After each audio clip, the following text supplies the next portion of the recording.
Okay, RCSchim, not in the field, in the ocean for you. I'm gonna show you one of the cooler features of the Action5. Hello and welcome, RCSchim on the beach, 7,200 kilometers away from my hangar. We had the idea to escape from the winter, do a lot of snorkeling on the Maldives, and I took both DJI cams with me, Action5 in an underwater casing and the Osmo Action Nano, which is a really tiny package. You will just see in this video if you can get away with the tiny one or if you need the large one, what are the differences and how did it work. For the Action5 Pro, since it's out longer, you can get the perfect underwater case. Telesin, it's nice, it worked, it was watertight, even though you wouldn't actually need a water case. And then you get the advantage of it even showing you the depths of your diving.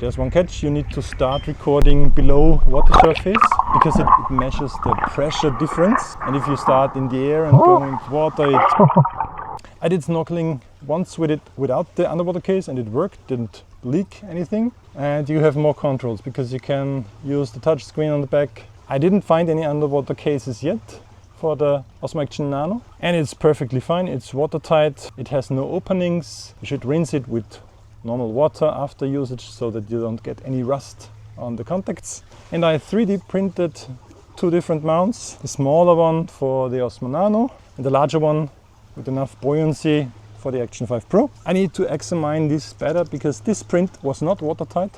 Went through it layer by layer and I didn't find any weak spots. I don't know why this orange part was not watertight. Well, on the other hand, this red larger grip here that I have, it was watertight. There's a lot of salt water in it now. This held up pretty good, although I did dive to 5 or 10 meters with it a few times, so this print was better than this. If you're interested in these mounts, the STL files will be linked down below. The Osmo Action Nano is rated to 10 meters and this is rated up to 20 meters, which is more than enough for snorkeling or for the occasional dive down. With an underwater case you can go 60 meters plus for real diving. Yeah, and also I bought a dive mask with a GoPro mount on top. Forget it, it's unnecessary. On the first day I used it, but I saw that I cannot frame my shots really good with the mask. You have both hands free, but yeah, it's not good. A normal grip mount is way better, so you can save the money on this. So happy with the transfer speeds. This has 128 gigabytes of quite fast internal storage, and it's really like 500 megabytes per second fast. That's great. And it was also the reason why I used the 40 plus gigabytes of internal storage on the Action5 Pro for my snorkeling, because this I could transfer with around 300 megabytes per second. SD card only gives you around 18 megabytes per second. Use the internal storage, it's usually enough for 1.5 hours of snorkeling. What are the best underwater settings for this camera? I made a little preset with a dive mask on it. It's very handy. Mostly I used 4K 30 by 4:3 on this, turned on the stabilization mode, and I used 4:3 to have the full sensor readout. In terms of image quality, I don't think you will see any difference between the Osmo Action Nano and the Action5 Pro.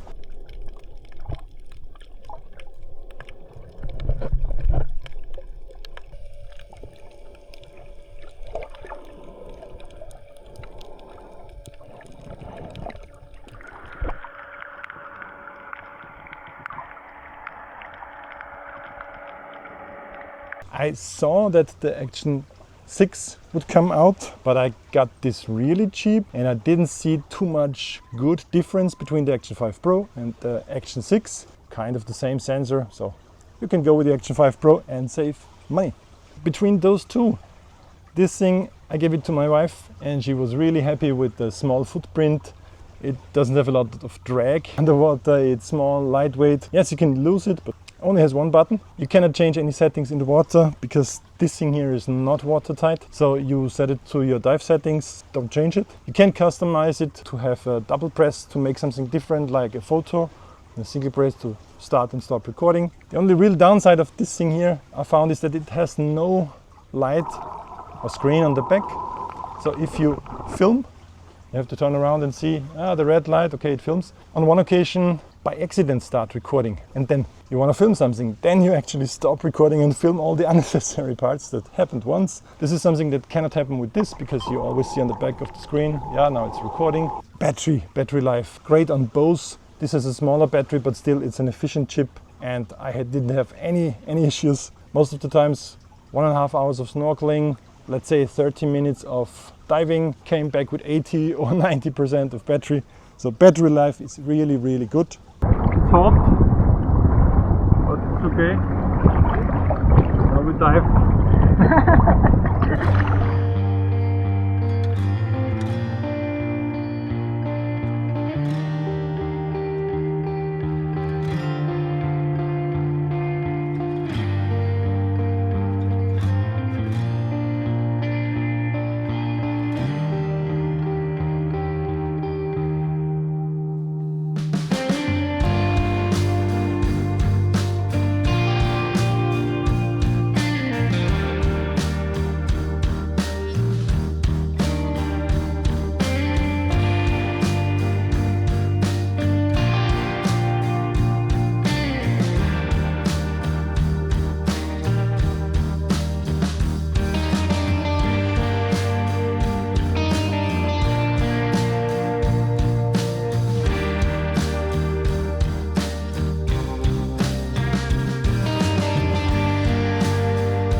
I hope you can decide now which one you go for.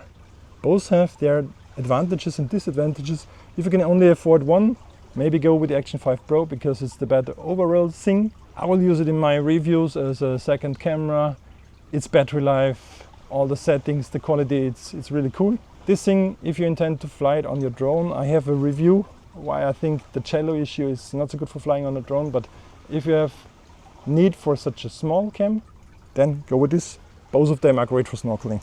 For me, this thing is great for having it on your chest mount or somewhere with the magnet, but I already reviewed this. I also have a GoPro Hero 10 as a backup camera with me, but I didn't touch it once. The DJI cams, at this point, they really have gotten so far ahead of GoPro. Thanks a lot for watching. I'm gonna jump in the pool now.